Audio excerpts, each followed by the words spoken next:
Eugenio Marín Aguilar, director de TecVA Montreal, TecVA Madrid y director del sector aeroespacial en FUMEC.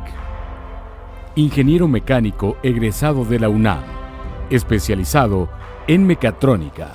Ha desarrollado a más de 500 empresas mexicanas de base tecnológica en su escalamiento internacional, desarrollando modelos de aceleración comercial y estrategias de penetración de mercados en Estados Unidos, Canadá y Europa a través del programa de aceleración TecVA, Technology Business Acceleration. Desde el 2006, es consultor asociado en la Fundación México-Estados Unidos para la Ciencia FUMEC, en tópicos de innovación, comercialización de tecnología y escalamiento de startups. En 2012, funda Cinza Technologies, una empresa de servicios orientados a infraestructura de seguridad y videovigilancia para el sector industrial y escolar. Actualmente es CEO de TecVA Madrid, TecVA Montreal y coordinador de área aeroespacial en FUMEC. Conferencia: Oportunidades y retos en la industria 4.0 para pymes. Buenas tardes, ¿cómo están? Gracias. Ya se fueron algunos, porque yo creo que ya tienen hambre, es normal. Pero está bien, voy a tratar de ser muy breve y yo creo que con todo lo que esta mañana hemos aprendido de todos los ponentes, y no solo de ellos, sino también de ustedes, que yo quisiera darle un agradecimiento a la Asociación de Industriales y Empresarios de Morelos por traer el día de hoy a mentes tan brillantes. Y son mentes brillantes los que están de aquel lado. Porque finalmente son ustedes los que tienen la responsabilidad de crear un México mejor, de crear un México que responda a las necesidades del planeta, los retos que globalmente tenemos. Algo que es muy importante para nosotros es apoyar, habilitar y no solo crear las herramientas, sino crear la cultura y el empoderamiento de los mexicanos para lograr cosas grandes. Y algo que he tenido la oportunidad durante 13 años es de estar muy cerca de la acción con las empresas de base tecnológica mexicanas. Y he tenido esta gran oportunidad ayudándolas a internacionalizar su oferta, a lograr llegar a mercados donde no tenían la más mínima idea de que podían llegar. Y ese reto ha sido un aprendizaje continuo, ha sido una manera de, yo diría, transgredir la cultura y las barreras que nosotros mismos nos creamos. A mí los empresarios me dicen, ¿cuál es el reto más importante para una pyme y llegar al mercado global? Digo, de entrada, creer que es una empresa global. Y ese es el reto más impresionante. O sea, años y años trabajando con los emprendedores para lograr transgredir esa barrera. Créanme, no es un tema tecnológico, no es un tema de financiamiento y de dinero. El dinero existe, los mecanismos existen, hay que desatorar esos mecanismos para lograr financiamiento. Y a veces me dicen las empresas, oye, pero es que yo he intentado financiar mis proyectos una y otra vez. Digo, ¿ya has intentado vender una y otra vez? Hay que vender. ¿Quieres financiarte? Hay que vender. Ese es el primer punto para financiar los proyectos de crecimiento. Y a veces las empresas mexicanas tienen este tema muy arraigado, ¿no? El gobierno nos tiene que habilitar y nos tiene que dar fondos. Y hemos escuchado mucho de esto. ¿Se necesita? Por supuesto que se necesita. ¿Pero sin ello no puedo hacer nada? Claro que no. Entonces, lo primero que tengo que aprender es que si estoy proponiendo valor al mercado con mis productos y mis servicios, tengo que empezar a ser inteligente en la capitalización de las empresas. ¿Cómo capitalizar inteligentemente para hacer ese bootstrapping? Esa famosa palabra que dice, ¿cómo hago que mi propio valor me ayude a crecer? Y después vienen los financiamientos solos, créanme, cuando logras esa atracción inicial. Y eso es muy difícil. Pero decir que por falta de financiamiento no accedo al crecimiento, no se vale. No es posible. Porque hemos visto que si ayudamos a las empresas a lograr generar los modelos de negocio adecuados y a generar esa tracción inicial, las cosas vienen y empiezan los crecimientos interesantes. Así que algo muy importante que quiero compartir el día de hoy con ustedes es precisamente algo que a lo mejor no hemos comentado mucho en todas las pláticas de la mañana, pero es que la industria 4.0 no solo está siendo una revolución que transforma economías, que transforma culturas, que transforma tecnología, que transforma ideologías.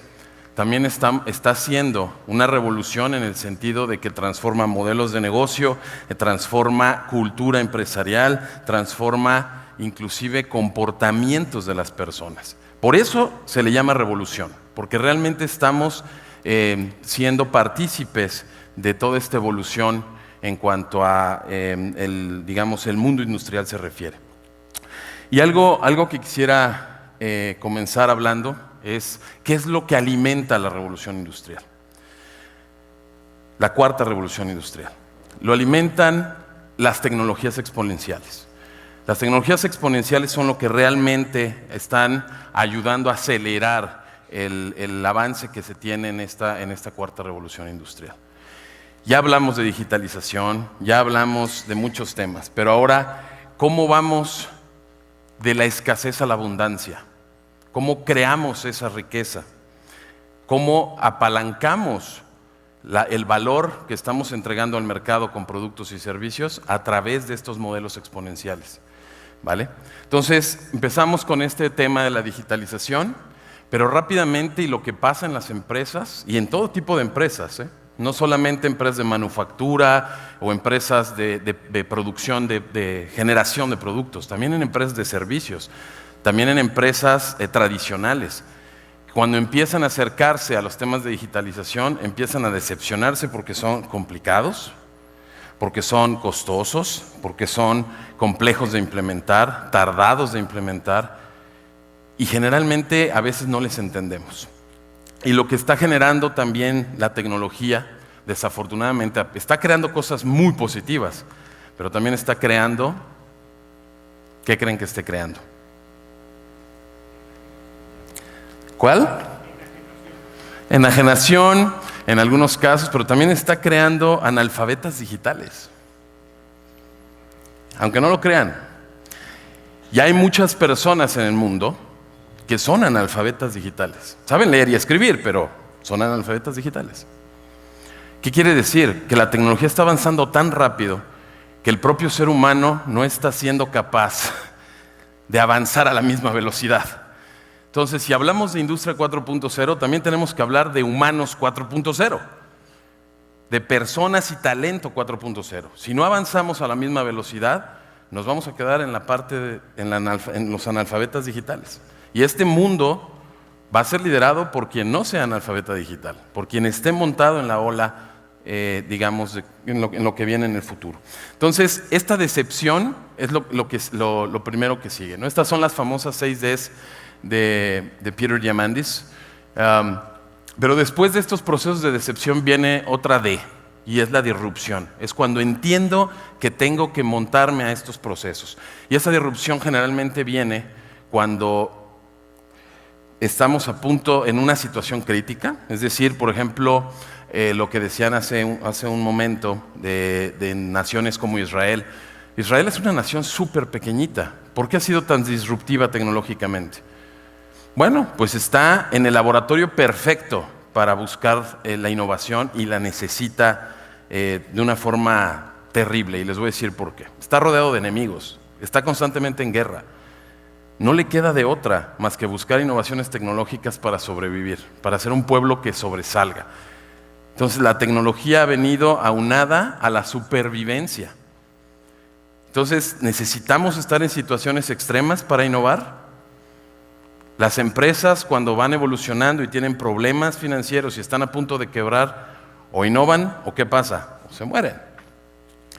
Necesitamos estar al límite de nuestras capacidades para innovar, para buscar ese avance. Después de estos procesos de disrupción, algo que está evolucionando también junto con la tecnología es la desmaterialización.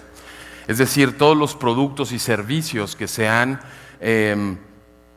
digamos, que han venido evolucionando en el mercado, están comenzando a desmaterializarse, es decir, se están convirtiendo en plataformas digitales. Muchos de ellos están entregando los servicios de manera digital, es decir, desmaterializando su uso y su aplicación. Y con ello, cuando llega a ser un volumen interesante, quien está utilizando estas soluciones, estos servicios, empieza también a desmonetizarse, es decir, a reducirse en los costos y llegar a costos casi de cero, ¿no? Eso es lo que permite la digitalización y el volumen, por supuesto. En cuanto más volumen, en cuanto más alcanza el despliegue tecnológico, se desmonetiza y por supuesto se democratiza. ¿Vale? Entonces estas son, digamos, las bases del marco exponencial en el que estamos hablando que la industria 4.0 se desenvuelve.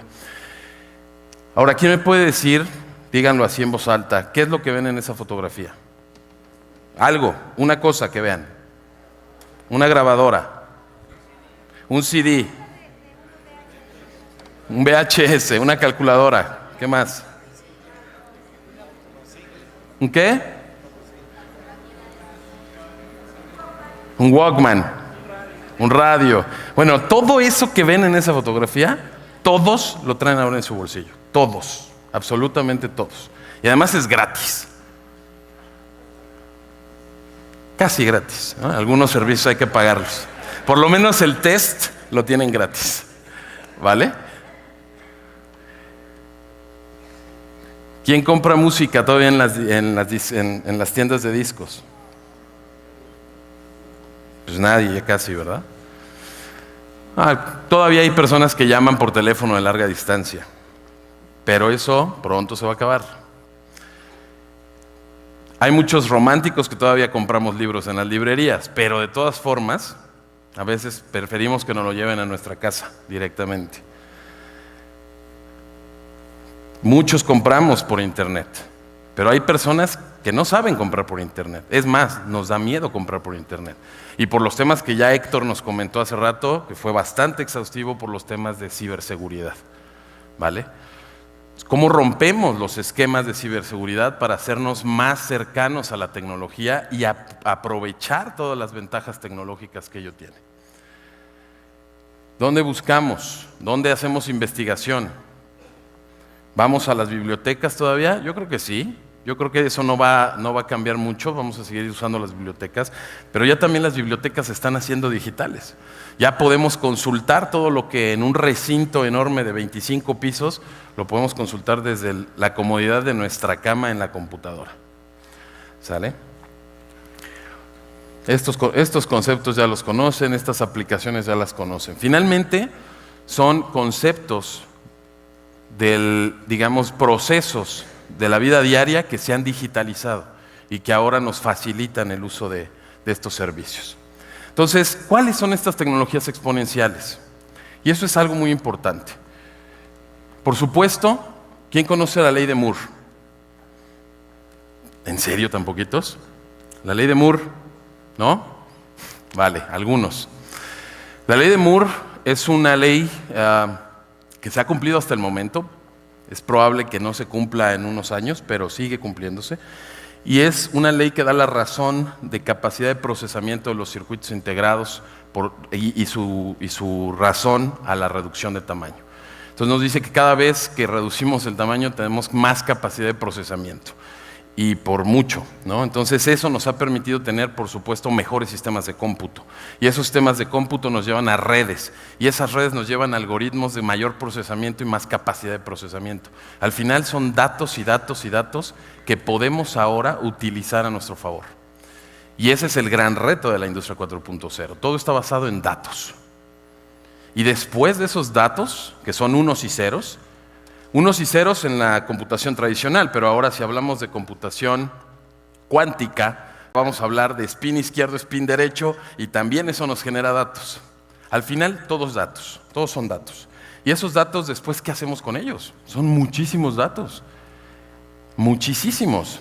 Y el famoso Big Data viene de que cada momento, cada segundo se están generando datos en cualquier proceso. ¿Cómo los utilizamos? El ser humano no es capaz de procesarlos por la velocidad. Entonces necesitamos máquinas, pero necesitamos máquinas inteligentes. Y ese machine learning o esa capacidad de aprendizaje de las máquinas es lo que nos lleva a la inteligencia artificial. Cómo hacer predicciones, cómo hacer que los algoritmos predigan y funcionen a nuestro favor. Robótica, impresión 3D, biología sintética, medicina digital, nanomateriales, etcétera, ¿no? Pero ahora, ¿cómo las utilizamos? ¿Qué herramientas estamos teniendo también exponenciales que nos ayudan a utilizar todas estas tecnologías?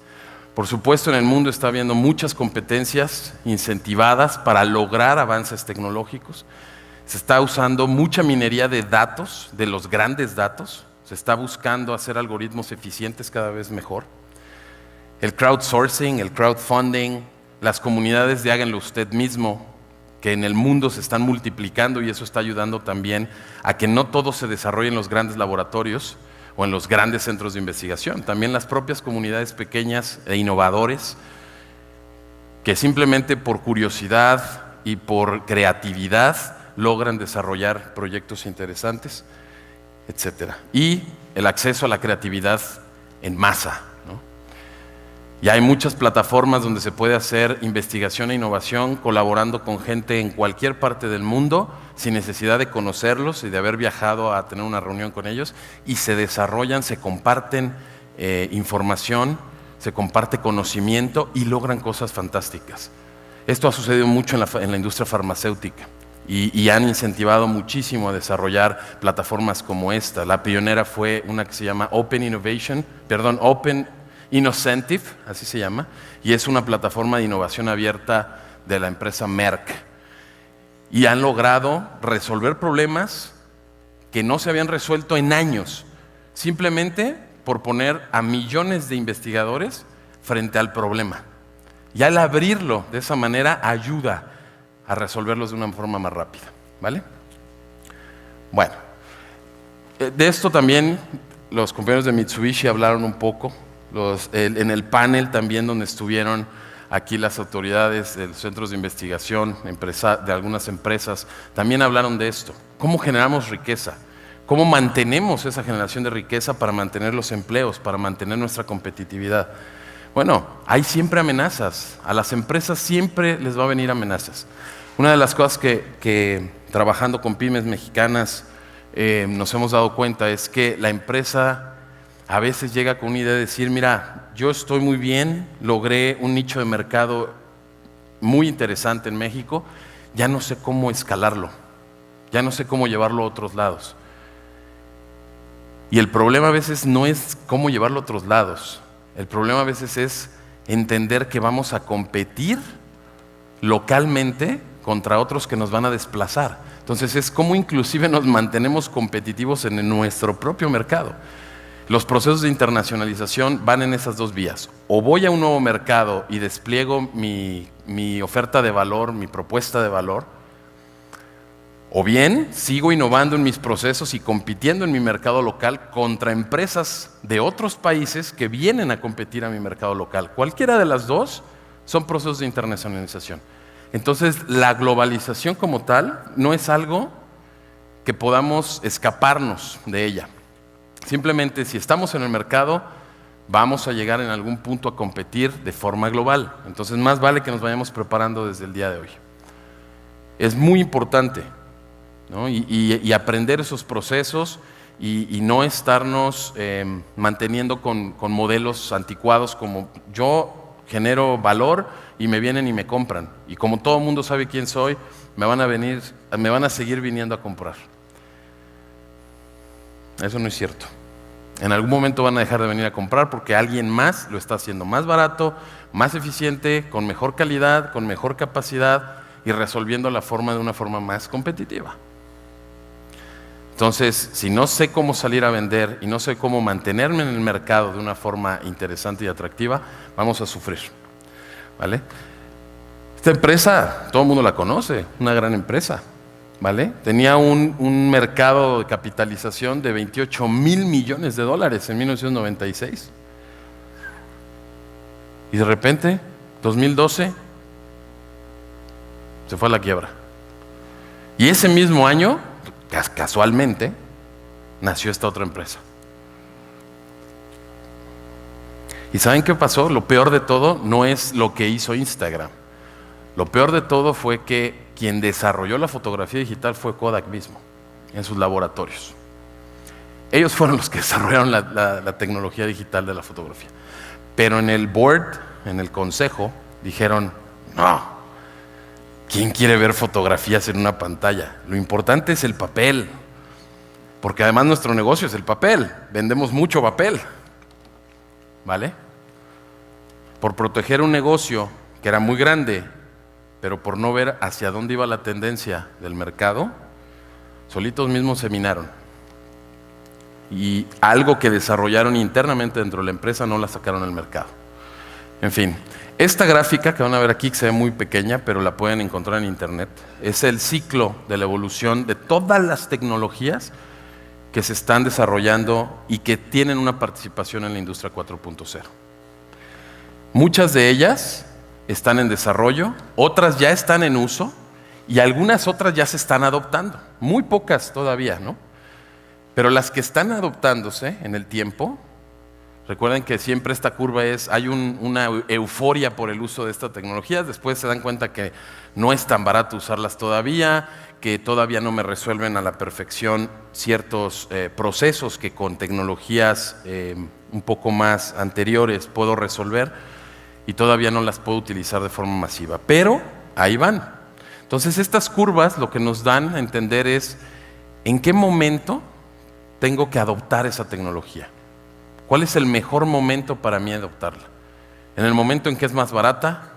¿En el momento en el que tengo el conocimiento, aunque sea un adoptador de tecnología temprano? Pero me va a costar más, pero voy a entender más rápido. Y a lo mejor formo parte de esa ola. Ninguna respuesta es falsa, ¿eh? Realmente aquí es decidir en qué momento nos tenemos que montar en alguna de estas curvas y qué tipo de tecnología es la que nos beneficia más para lograr hacer que nuestra propuesta de valor en el mercado tome forma y vaya a muchos más lugares. Algo que también es muy importante con los datos. Cuando yo vi esta gráfica del Instituto Digital de Manufactura en Chicago, nos quedamos sorprendidos. Yo pensé que a lo mejor la industria de la banca financiera, la industria de la salud, generaban más datos en el mundo que cualquier otra industria. Pero resulta que no. Resulta que la industria manufacturera en el mundo es la que genera más datos de todos. Y eso es un buen comienzo para México. ¿Por qué? Pues porque en México somos el cuarto exportador de vehículos, somos el primer exportador de pantallas planas del planeta, somos somos un país con mucha capacidad manufacturera, con mucho talento, con muchas personas con alto conocimiento y muy bien entrenadas en temas de manufactura. Entonces, el hablar de que la manufactura es uno de los sectores con mayor generación de datos nos ayuda a entender que tenemos que enfocar muchos esfuerzos para poder procesar esos datos y hacerlos que funcionen y que trabajen para nosotros. Fíjense, después de manufactura viene gobierno, luego la banca, comunicaciones, etcétera, ¿no? Pero estos datos están en petabytes. Imagínense la cantidad de datos que genera una máquina que se arranca el día de hoy a las 6 de la mañana y a lo mejor hace un stop a las 8 de la noche para una hora de mantenimiento y luego sigue trabajando. Cada segundo esa máquina está generando datos. ¿Cómo procesamos esos datos? Entonces aquí vienen todos estos pilares, ¿no?, de la industria 4.0. Muchos ya en esta mañana se han hablado de ellos. Big Data, los grandes datos, los robots autónomos o los cobots, robots colaborativos, simulación de procesos, sistemas de integración, Internet de las cosas, ciberseguridad, la nube, impresión 3D, realidad aumentada, etc. Son tecnologías partícipes de la industria 4.0. Pero algo muy importante, y yo voy a enfocar un poco en manufactura porque es el ejemplo de una pyme que les voy a dar. ¿Qué está haciendo que las empresas de manufactura en México se posicionen y crezcan? No solo en industria automotriz, no solo en industria metalmecánica, también en industria aeroespacial, también en industria espacial, industria de alimentos inclusive, que al final los alimentos también se manufacturan. ¿Qué es lo que está ayudando? Bueno, pues mucho de esto en los procesos industriales es la simulación. ¿Cómo simulo? Sin hacer necesariamente plantas piloto, que es muy costoso hacer plantas piloto, ver cómo funcionan, cámbiale aquí, opérale acá y prueba y error, que eso es lo tradicional. ¿Funciona? Claro que funciona, nos lleva más tiempo, nos lleva más recursos. Ahora, si lo simulamos, podemos ahorrar tiempos, reducir ciclos y ahorrarnos mucho dinero en el proceso. Y estos sistemas de simulación son confiables. Se han desarrollado plataformas de simulación muy, muy confiables y nos está ayudando a entender cómo van a operar esos sistemas en el mundo físico. Al final, yo como entiendo la industria 4.0 es la convergencia entre el mundo físico, que no necesariamente es hardware, también estamos hablando de plantas, de campo, estamos hablando de todo lo que envuelve el mundo físico en el que nos desenvolvemos, cómo interactúa ahora con el mundo digital y con la biología. Esos son los tres, para mí, pilares fundamentales de la industria 4.0. Cómo estos tres ecosistemas o mundos interactúan, se fusionan y nos ayudan a entender mejor los procesos.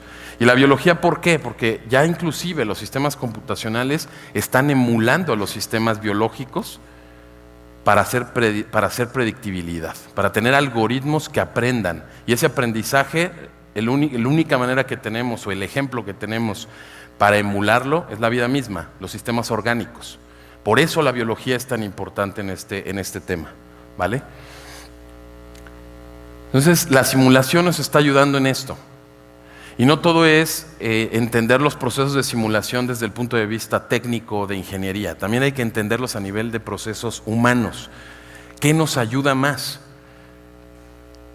Las mejores, vimos un ejemplo en Canadá, los mejores impactos que tuvo una industria manufacturera se dieron cuando no le preguntaron solo a los ingenieros de proceso, sino le preguntaron a los administrativos, a las personas que estaban dándoles mantenimiento a las máquinas, no a los ingenieros que diseñaban el proceso, sino a todos los que estaban alrededor, cómo podían optimizar los tiempos de proceso.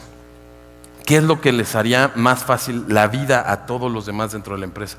Y ahí fue donde encontraron que había cosas que los ingenieros no se nos ocurren y que son factores humanos. Esos factores humanos hay que tomarlos en cuenta para los procesos de simulación. Es muy importante. Y esa simulación nos ayuda pues a moldear todos los procesos. La verdad es que nos ayuda a tener interacciones, simulaciones de procesamiento, simulaciones de entorno, simulaciones con condiciones iniciales o sin condiciones iniciales, y nos ayuda a predecir el comportamiento de los sistemas. Y estos sistemas ciberfísicos tienen una determinante, se pueden programar, se pueden predecir. Entonces el tema es ahora, con toda la información y esa generación de datos, y ya nos hablaba Mitsubishi con todos esos dispositivos que han estado desarrollando, tienen un solo objeto: obtener datos y procesarlos y hacer que esos datos se puedan analizar de una forma muy rápida. La impresión 3D también es otra de las tecnologías exponenciales y partes de la industria 4.0 que nos están ayudando a mejorar los procesos de la vida cotidiana. Ahora, ustedes ven por todos lados impresión 3D, ¿no? Pequeñas máquinas de escritorio que ya están haciendo, digamos, pequeños objetos en impresión con plásticos, etcétera. Pero ha ido más allá la impresión 3D. Ya se está haciendo impresión de metales, por ejemplo, sinterizados de polvo, sinterización a base de láser, y llegar a temas de metales es realmente donde la industria está interesada, y es muy compleja, y son dispositivos mucho más costosos al día de hoy, no son rentables todavía. O sea, hacer una pieza en una máquina de una CNC, hacer una pieza en impresión 3D funcional, al día de hoy todavía no es rentable, ¿no? Es decir, es muy costoso hacer la pieza. Pero tiene ventajas. Hay piezas que yo no puedo hacer de forma tradicional por desbaste de material, por la geometría tan compleja, pero sí puedo hacer por manufactura aditiva. Entonces, hay pros y contras todavía y hay evolución tecnológica, pero vamos para allá. Ya se están fabricando componentes en estos materiales que nos están ayudando a visualizar cómo sustituir la manufactura tradicional. ¿Vale? Algunos datos, ¿no?, importantes. Se permite obtener piezas hasta 90% más rápido. Increíble. Está muy bien. No generamos desechos, es decir, no hay scrap. Eso es sustentable, por supuesto. Nos pueden llegar a costar menos, pero el problema es que los procesos, la inversión inicial y el nicho de mercado en el que estamos enfocando los productos o los componentes que se fabrican todavía no están haciéndolo rentable del todo. Los tiempos de diseño, etc., tienen muchas ventajas, ¿no? Y el mercado es enorme. Son mercados, estamos hablando más de 3.500 millones de dólares, ¿no?, en temas increíbles de procesos en ciertos nichos muy específicos. Sectores de oportunidad: el sector automotriz, el sector aeroespacial, el dispositivos médicos, temas de arquitectura, odontología, los que ustedes quieran. En muchos lados tiene aplicaciones. El tema es encontrar el balance perfecto del modelo de negocio. No es solo la tecnología, es ahora hablar de modelo de negocio y de impacto en los temas relevantes para la humanidad, ¿vale? Solo el mercado de manufactura aditiva de la aviación comercial, fíjense, puede generar revenues por más de 700 millones de dólares, o generó revenues por más de 700 millones de dólares. Pero se puede crecer eso hasta 2.300 millones de dólares. Entonces son cifras que uno dice, wow, ¿cómo participo de ello, verdad? Aunque sea un pedacito, con el 0.02% tengo, como una pyme. Bueno, pues entonces hay que buscar específicamente qué es lo que necesito para aportar valor utilizando este tipo de tecnologías. ¿Vale? Esto me lo voy a brincar. Por ejemplo, esa es una pieza, eso es un componente, ya se están empezando a fabricar. Una de las empresas más importantes en el mundo de manufactura que están innovando con impresión 3D es General Electric. Ya está generando componentes de turbina a base de manufactura aditiva. Y tiene laboratorios muy impresionantes donde están haciendo cada vez investigación muy costosa, pero que saben que al final, en los próximos 15 años, van a tener ahorros impresionantes. En la inversión viene ahora, los retornos vienen después. Y a veces uno dice, bueno, ¿y como pyme, cómo le hago? Si estos compran una máquina de $500,000 o de $2 millones, yo con eso puedo hacer maravillas durante 10 años y puedo mantener a mi personal y puedo crecer. Y invierto en tecnología o invierto en mi personal. Y son el tipo de decisiones que una pyme tiene que tomar. En cómo encuentro ese nicho de mercado en el que voy a enfocar mis esfuerzos y en qué me apalanco tecnológicamente para llegar a ese mercado. ¿Vale? El tema de robots autónomos, como les decía, los cobots, eso también es algo muy importante, ¿no? Lo que decía también, decían los ingenieros de Mitsubishi. No es un tema del ser humano contra los robots, ¿no? Es cómo colaboramos con ellos para hacernos la vida más eficiente. Por ahí hay un libro que les puedo recomendar que se llama, que lo hizo un muchacho joven en Italia, que se llama Los robots te van a robar el trabajo, pero todo está bien, vas a lograr sobrevivir. ¿Y por qué? Porque también se están creando otros empleos que hace no existían. Díganme, hace 10 años el puesto de community manager en las empresas sí existía. No había redes sociales, entonces ¿para qué necesitabas un community manager? Entonces también la propia dinámica está generando o está empujando a que los seres humanos empecemos a tener otro tipo de labores y utilicemos más nuestra inteligencia. Y que los robots se pongan a hacer lo que tienen que hacer. Que se pongan a hacer los trabajos pesados, que se pongan a hacer las cosas que nosotros no tenemos que hacer y que nos ponen en riesgo. Pero de una forma colaborativa. Los robots por sí mismos no sirven para nada. Los humanos por sí mismos sí servimos para muchas cosas, pero de todas maneras podemos apoyarnos de la tecnología, ¿vale? Datos de interés. La robótica va a crecer a 90 billones de dólares, de 90 billones de dólares a más de 188 billones de dólares. Ese es el valor de mercado de la robótica en el mundo. Para 2020, 60% de los robots dependerán de un software basado en la nube, ¿vale? Y ya estamos integrando capacidades cognitivas, es decir, aprendizaje. Conforme más tareas y problemas se enfrenta el robot y los softwares de procesamiento, más aprenden cómo resolverlos para la siguiente ocasión. Y ese proceso cognitivo, esos algoritmos que están predominando en el desarrollo del software, es lo que nos está ayudando a ser mucho más eficientes y más rápidos para integrar estas tecnologías. La realidad aumentada es otra de las tecnologías que nos está ayudando a procesar más rápidamente la industria 4.0, ¿vale? Sistemas de integración vertical, esto ya lo hablaron muy bien los de Mitsubishi, cómo están integrando la información desde el hardware, qué tipo de dispositivos, los sensores, pero después cómo lo procesamos y cómo retroalimentamos los sistemas de tal forma que podemos predecir. Al final todo esto nos ayuda a predecir, a tener la predictibilidad. Créanme, es una palabra muy sencilla, pero es altamente compleja. Ni siquiera los sistemas de predicción del clima son tan eficientes. ¿Cuántos años llevamos tratando de predecir el clima y seguimos siendo ineficientes? ¿Cuántas veces dicen que va a haber tormentas y no las hay?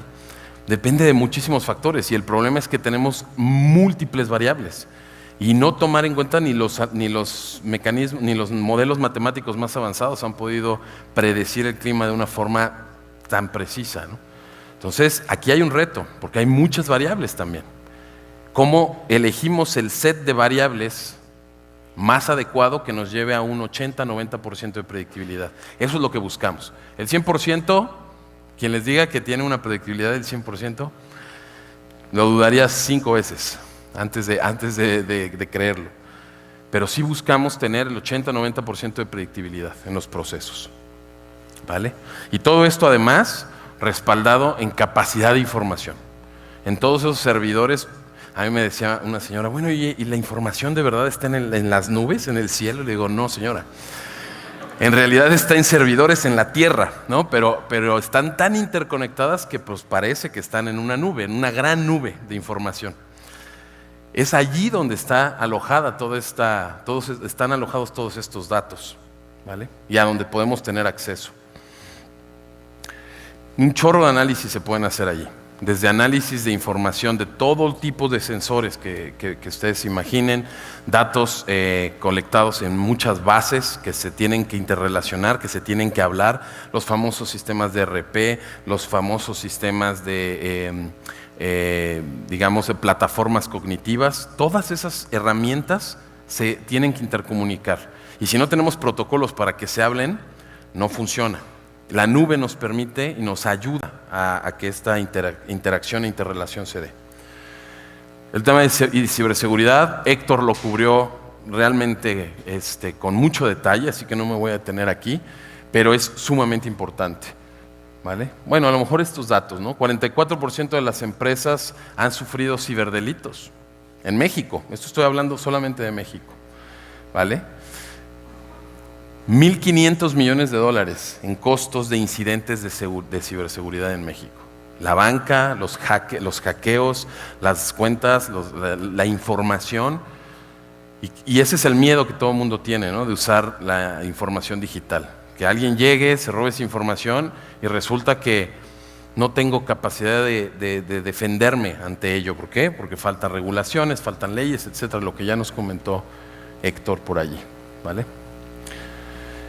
Y el Internet de las cosas finalmente es una extensión de lo que ya hace 20, 30 años nació con el Internet. Es ese sueño de que todas las cosas nos generen información y nos ayuden a tomar decisiones. Desde los electrodomésticos, el vehículo, para mí ya el vehículo no es un vehículo, es una computadora con ruedas. ¿Se fija? Eso es lo que es ahora. Todo el sistema está basado en el desempeño y el performance de los datos que obtiene la computadora para ver si mi vehículo está funcionando correctamente o no.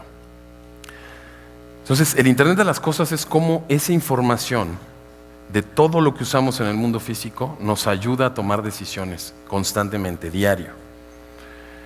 Desde el tema de mercados de consumo o las casas, los electrodomésticos, la infraestructura inteligente en las ciudades, temas de seguridad, videovigilancia, el tema de salud, el tema de transporte, las tiendas de retail, el mercado industrial, otros segmentos. En todo esto está impactando. Mi organización es la Fundación México-Estados Unidos para la Ciencia. Es una organización que nació con el Tratado de Libre Comercio, una organización binacional que se ha enfocado en apoyar empresas mexicanas desde su inicio. Tiene otros programas de apoyo a la educación, tiene otros programas de apoyo a los temas de salud en la frontera de México y Estados Unidos, pero principalmente ha desarrollado programas para ayudar a la mejora de la competitividad y el desarrollo económico basado en innovación en nuestro país. Y esto nace a raíz de entender qué es lo que está pasando en otras regiones del mundo.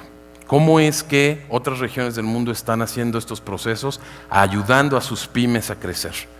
¿Vale? Y así es como creamos este programa de aceleración pionero, que se llama TECBA, y hemos apoyado más de 3,000 compañías mexicanas, se han logrado más de 1,500 millones de dólares de revenue incremental en estas compañías, a lo largo de 12, 13 años de operación del programa. Y seguimos aquí apoyando empresas. Y es un gran privilegio trabajar con tantas compañías. Yo personalmente he trabajado con más de 500 de ellas. Entonces eso a veces, algunas de ellas son casos tan exitosos que uno dice, wow, es que no se necesita mucho. Realmente lo único que se necesita es enfocar los esfuerzos y 3 cosas fundamentales. Y eso, grábenselo muy bien, son 3 cosas muy simples. Ejecución, ejecución y ejecución. Es lo único que necesita un emprendedor. No esperar fondos, ejecutar y salir a vender. Eso es lo que necesitamos. ¿Cómo? Eso es lo difícil. Y ese es el arte del emprendedor. Y después vienen todos los demás instrumentos. Créanme que cuando logran esa atracción, nada los detiene. Y la innovación viene. Pero a veces estar en situaciones complicadas y situaciones donde podemos llegar a desaparecer, esa creatividad fluye y los mexicanos somos muy creativos. A veces no necesariamente bien enfocados, pero muy creativos. ¿Vale? Entonces, les voy a platicar ahora el ejemplo. Ahora, ya nos platicaron de Industria 4.0. ¿Cómo lo aplico en mi empresa? Denme un ejemplo real. ¿Cómo bajo todos estos grandes conceptos y la información y los datos y los algoritmos y el software? ¿Cómo lo bajo a mi empresa? A ver, ¿cómo empiezo? ¿Cómo aplico la tecnología 4.0? Entonces les voy a dar un caso específico de una empresa morelense que apoyamos. A aplicar un proyecto de Industria 4.0. Nosotros nos apoyamos de la Universidad Tecnológica de Querétaro y de ProSoft para hacer un programa, un centro de innovación en Industria 4.0 en Querétaro. Este centro fuimos como el articulador, logramos que fuera una participación muy integral. Vino Siemens, Intel, Cisco, IBM a equipar laboratorios para entrenar a las empresas, fundamentalmente de Querétaro, en temas de Industria 4.0. Pero entrenarlos, ¿a qué nivel? Me va a decir. No nada más era a los técnicos y a los ingenieros y a los operadores de tecnología. También es desde la cabeza a los directivos. ¿Qué es lo que necesitan entender de estas tecnologías, de esta revolución industrial, para lograr apalancar sus modelos de negocio? Porque si no baja de los tomadores de decisión a su equipo de trabajo, por más que los técnicos digan, tenemos las soluciones, tenemos la manera de resolverlos, es difícil a veces que los proyectos fluyan si los directores no lo entiendan. Entonces tuvimos que crear un programa que fuera desde los directivos hasta los operativos de las empresas para ayudar a entender cómo utilizar estas tecnologías. Y lo hicimos con un modelo donde se generan proyectos demostrativos. Es decir, empresa que viene a entrenarse en estos temas no se puede ir si no hace un proyecto demostrativo. Y el proyecto demostrativo tiene que ser algo que aplique en la empresa y que nos demuestre que generó al menos los primeros pasos de validación de ese proyecto. Entonces, lo que creamos fueron capacidades en temas de digitalización 3D, manufactura, diseño CAD, prototipado rápido y simulación de procesos, con objeto de impactar directamente en la productividad de las compañías y con objeto de impactar directamente en la generación de los indicadores adecuados. El tema de los indicadores, créanme, es fundamental, porque uno dice, bueno, ya, quiero digitalizar estos procesos.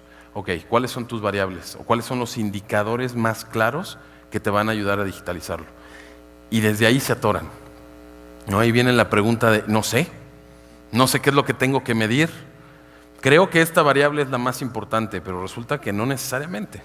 Cuando ya te metes a analizar el proceso, te das cuenta que existen variables mucho más representativas y que es realmente donde puedes empezar a hacer la traducción para digitalizar esos procesos.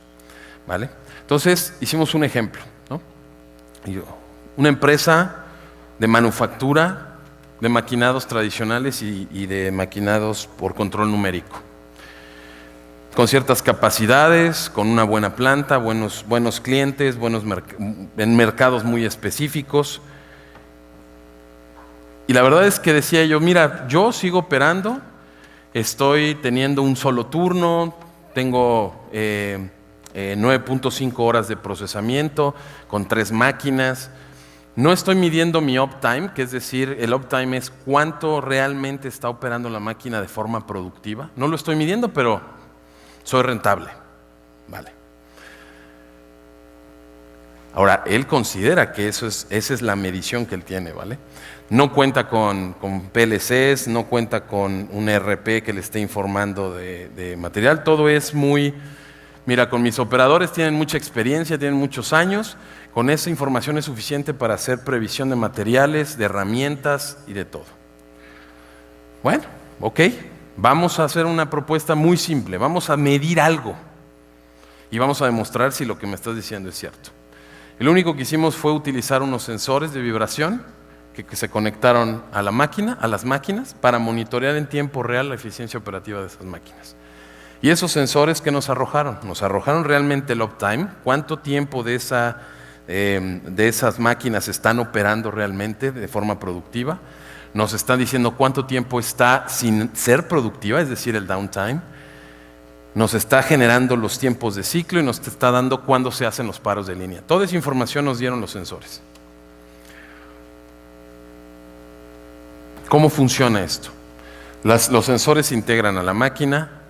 La máquina, bueno, los sensores se calibran, se ve cuáles son los indicadores que quiero, por medio de vibración, sé qué tipo de herramental está montado en la máquina, sé qué tipo de proceso está haciendo. Todo eso lo puedo saber por la pura vibración, simplemente traduciendo y teniendo una guía muy específica de cómo opera la máquina. Entonces genero y envío datos constantemente. Cada microsegundo, cada milisegundo estoy generando datos. Entonces analizamos esa información, se consulta desde cualquier punto con acceso a internet y empiezo a utilizar ahora datos de procesamiento, ¿no? Las tecnologías que estamos usando aquí para todo este análisis básicamente es el internet de las cosas industrial, muchos datos y almacenamiento de los datos en la nube. No hay más. Entonces, una vez que se integró este sistema, ¿qué obtuvimos?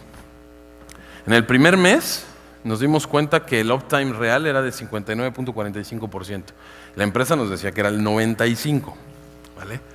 Entonces quiere decir que no estamos usando las máquinas ni siquiera en la capacidad instalada que tenemos. Y dejen ustedes el uptime de las máquinas instaladas.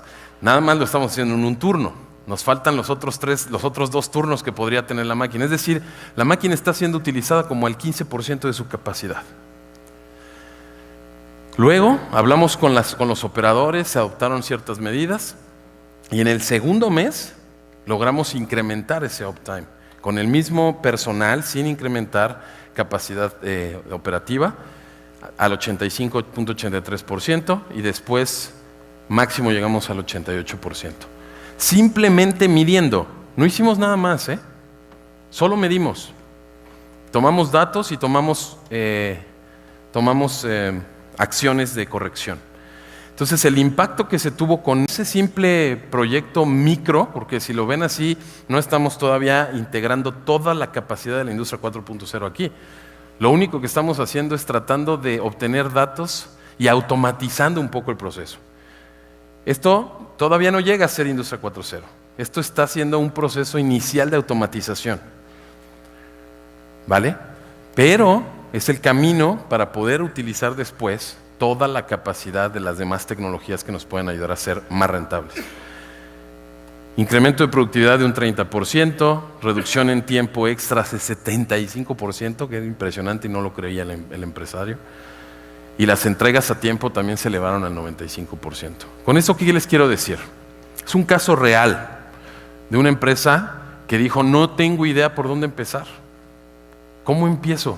Si lo que tengo es esto y yo siento que estoy operando muy bien, estoy generando ventas, estoy generando ganancias, mis costos están controlados. Y con esto, lo único que dijimos es, puede ser 30% más rentable. Y con ese 30% de mayor rentabilidad, puedes comprar 2 máquinas más. Sin necesidad de hacer inversiones extras. Entonces díganme si la tecnología o no puede ser utilizada a nuestro favor. Y lo puse muy simple en este ejemplo. Hay ejemplos más complejos donde estamos trabajando en este centro ahí, de innovación Industria 4.0, donde ya se están utilizando cosas un poco más complicadas. Y a veces, entre más también, a veces utilizamos de tecnología, los beneficios empiezan a ser un poco más marginales.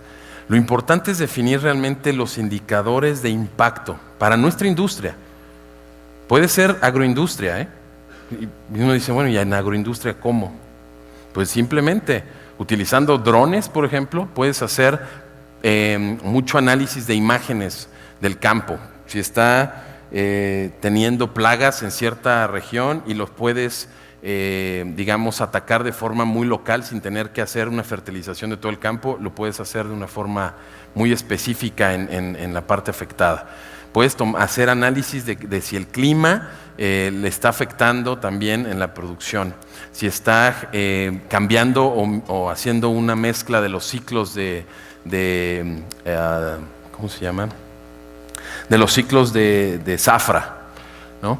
Entonces, dice, en todos los procesos industriales se puede aplicar. El tema es entender las variables, entender los indicadores que afectan a ese nicho particular o a esa industria en particular. Y eso, créanme, no es simple. Mis demás colegas creo que no hablaron mucho de los temas de los indicadores, pero para nosotros es fundamental el tema de indicadores para poder hacer procesos que nos lleven al aprendizaje y al machine learning, que es algo fundamental en Industria 4.0. Esa capacidad de aprendizaje de los sistemas ciberfísicos de las máquinas es lo que realmente nos da ventajas competitivas en el mercado, ¿vale? Entonces, pues solamente agradecerles que se quedaron hasta el final y ya se van a ir a comer casi, pero muchas gracias.